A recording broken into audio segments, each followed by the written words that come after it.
Colin Wilby, we had Colin. That was a good fight with some of the fights we had. And Norman Buckram, that was a funny fight when he jumped out of the ring before the fight and started fighting with all the Arsenal supporters. Someone was shouting at him, "You fat bastard," or something like that.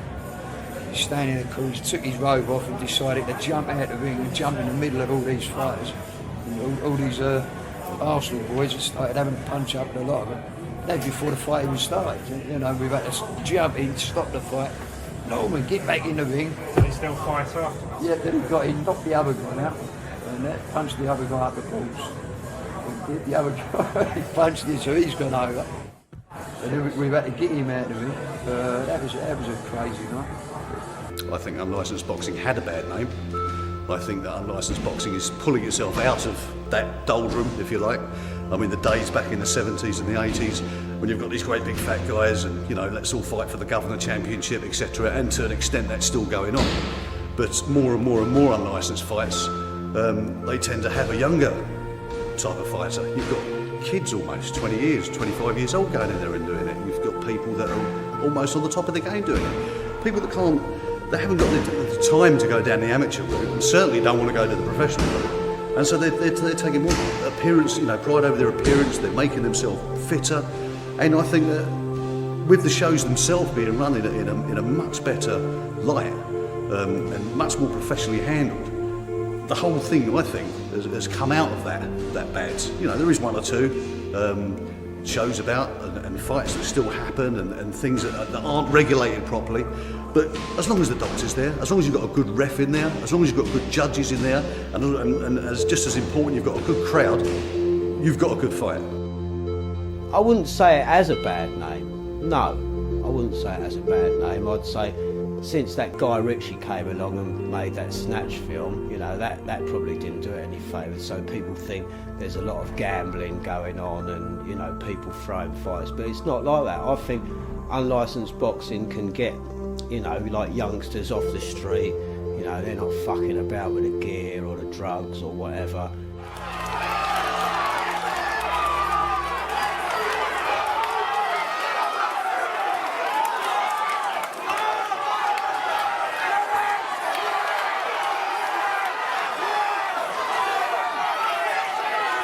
Too many years ago, funny enough, they used to bite and headbutt and stamp, and it was really, I think it's gone a really lot forward now. I mean, you've got all the doctors at ringside, you've got all the ring girls, Wendy and the mean girls, you know, it's all really proper outfit now.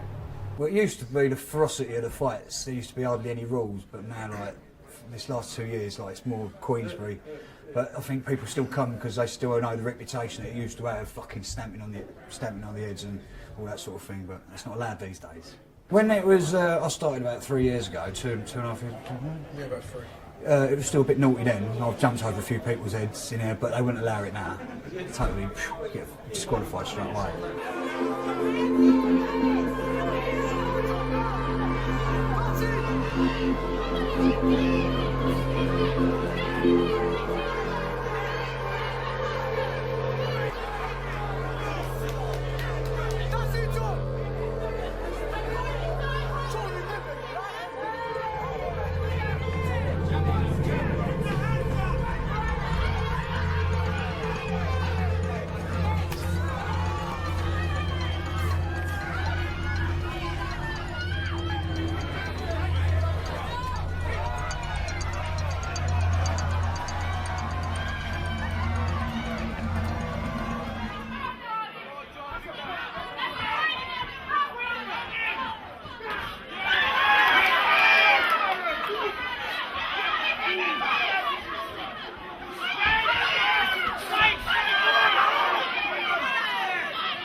Ladies and gentlemen, 1 minute of round 4. I've disqualified Aaron Kitson. Your winner, a new British Super Middleweight Champion, John Pepper. Get out of the fucking way for that one. Well, some people get too into it. You know, you're always going to find like these like over passionate people, but that could often like be alcohol fueled, couldn't it? I mean, you know, I've only ever seen security come to the ringside once or twice in London. They've handled it really well. They're very professional, their security. Like a sport like boxing, it's gladiatorial, isn't it? So it's going to fuel passion, and you know, people are going to get exuberant and overexcited, especially if they've gone all the way up there, a little team of them on a bus, on the train, in a load of cars from somewhere else. You know what I mean? And then their man's lost, you know, they've been full of the joys of spring, thinking he's going to win. He hasn't, you know, so whether they're feeling let down or what emotions are going through them, I don't know. But, you know, they do get upset now and again.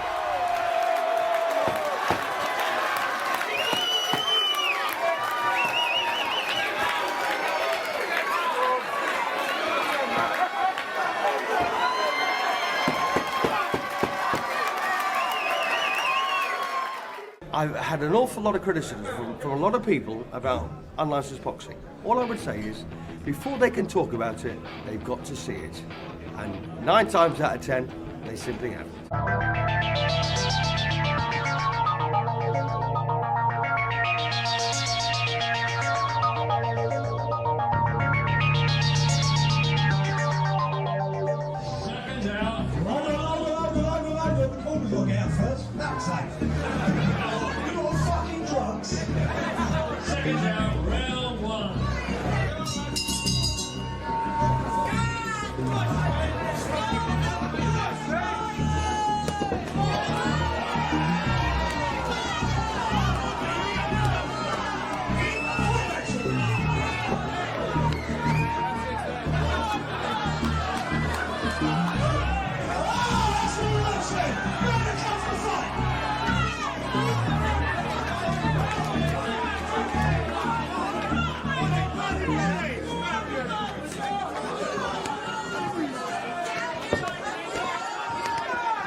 The bells are 2, 3, 4, 5. He's out, he's out. Good night, Nigel. Rolling on his side.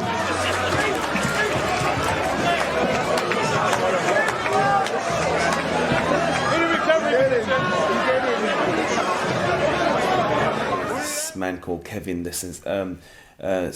the Sensation, you know what I mean, and Thompson. I'd never heard of him before, you know what I mean, and then so he comes up and they tell me I'm gonna fight him. I looked him up anyway, I had no video, nothing about him. There's this man called Kevin, Dave the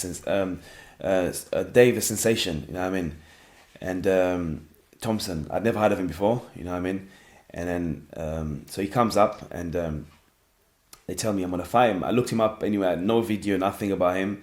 I asked everyone, no one had ever heard of him before. He's from Scotland, you know what I mean. I looked through the internet, Dave Thompson, the Sensation, nothing about him. And I was kind of in the dark, you know, and I thought it was gonna be some secret weapon from Scotland. So I trained really, really hard for this fight, you know. I trained really, really, really hard. And when the night came, you know, when I saw him, my first look at him, I was like, is this the Sensation, you know what I mean? He didn't look like someone who did a lot of training, you know. He was a bit chubby and all that, but you don't judge a book by its cover, you know. And I said, all right, let's see what happens in the ring, you know. First round.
tell you that one of the main, in fact, the main objective of any referee is to ensure the safety of the boxer.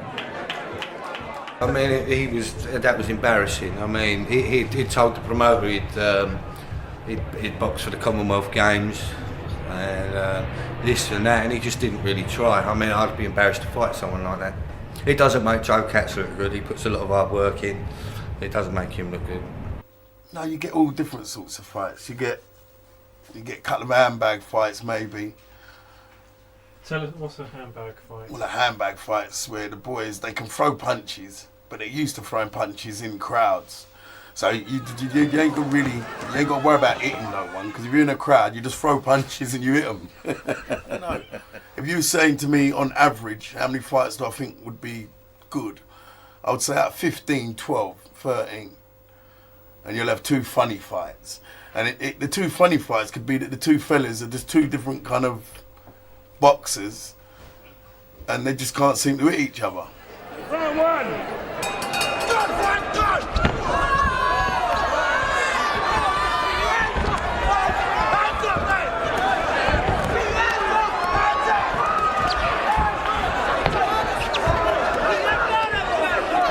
A big fight for me, a memorable one, was Joe Katz and Sven Hamer.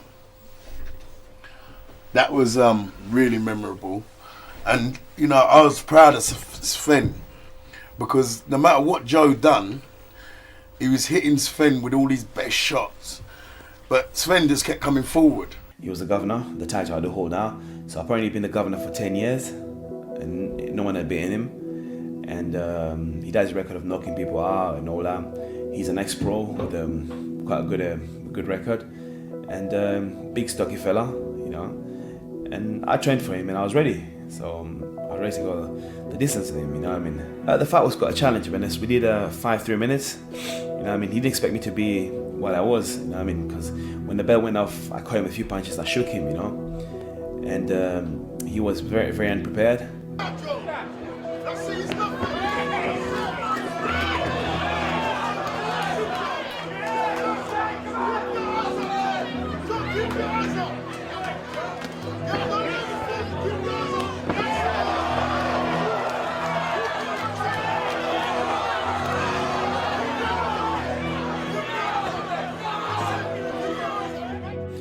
He had 3 belts, and the 3 belts were, one was a Joe Powell belt, and he had a governor belt, and then he had another EBF belt. So I took the 3 belts off him because he put them on the line of the night. So from nowhere, I had myself 3 belts, and there I was, the governor.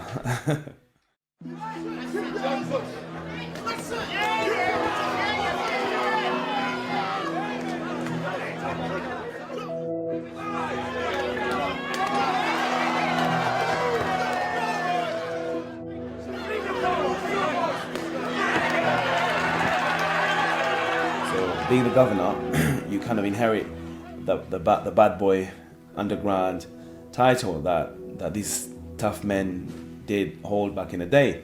And Sven Hamer had that title for 10 years. You know, I mean, everyone who tried to beat him failed. You know, I mean, he either knocked them out, stopped them, and that's what happened. And overnight, suddenly I was the governor, and I was like, oh, I didn't know, you know what I mean? Because if I was going to lose anyway, you know what I mean, he never heard of me, and he thought he was going to go through his motions, but he came to fight, you know what I mean? But I beat him. Yeah. You know, he didn't knock him out. He might have beat him, but he didn't knock him out, and it was a good fight. Sven was the champion, I think, for about 8 years at that stage. And being a champion for so long, it's easy to become complacent in the sense of, you know, no one ain't come forward that is a real challenge, you know, and all of a sudden you got another challenger.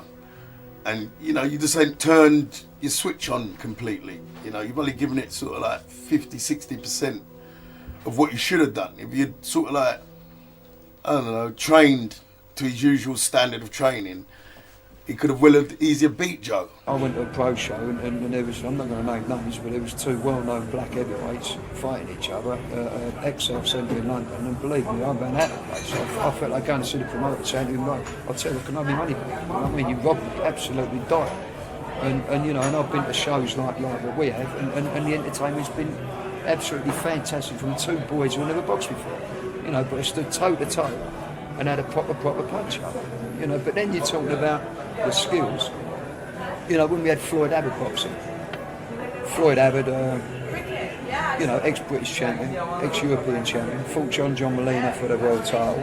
You know, you ain't going to get much better on a semi-pro unlicensed show than a fighter like that.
Well, to get it right a lot, if you want to get it right. If you don't want to get it right, you just want to throw someone in with someone, then you don't do nothing, do you? You just wait until the day and go, well, here do. But to get it right, you know, we watch DVDs, I watch old fights and see if there's an old opponent that's going to fight, and I see how he fights and see if someone's suitable.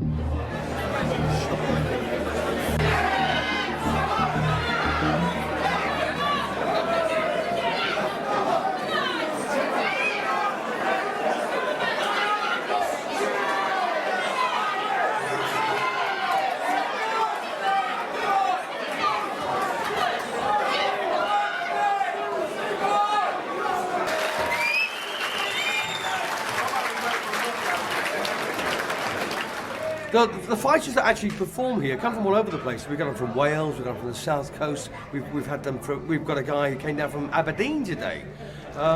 They vary in ability, to be honest with you. I'm actually sometimes pleasantly surprised, but other times not. Basically, everyone I've hit sort of fallen over, right? And I mean, he's been in the ring with some really good fighters, sparred loads of rounds with top names, and.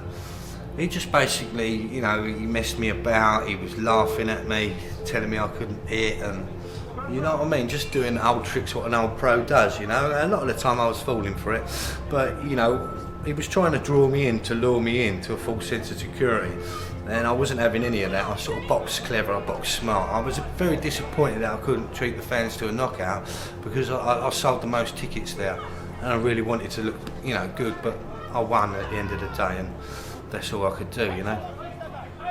Step back. Go on, Selwyn. Go on, son. Work that jab. Work on the jab. You know, you can hit a guy with your best shot, and you know, even if it really hurts him, he'll smile at you, and you think to yourself, oh no, I've hit him with my best shot, and he's like, you know, he might inside be feeling, But yeah, a lot of them, especially old pros like that, they do all the old tricks, laugh at you, wave you in, try and get you to come in, and then boom, you know, they knock you out. And you've got to be very, you've got to sort of shut it off, you know. And this guy, he kept hitting me around the back of the head on the break, and it messes all your balance up when you get hit there. Go on, Peter. Take some off and step back. Work your judge. Work behind your judge, please. Work your judge. That's it. I'm going to be the next big name.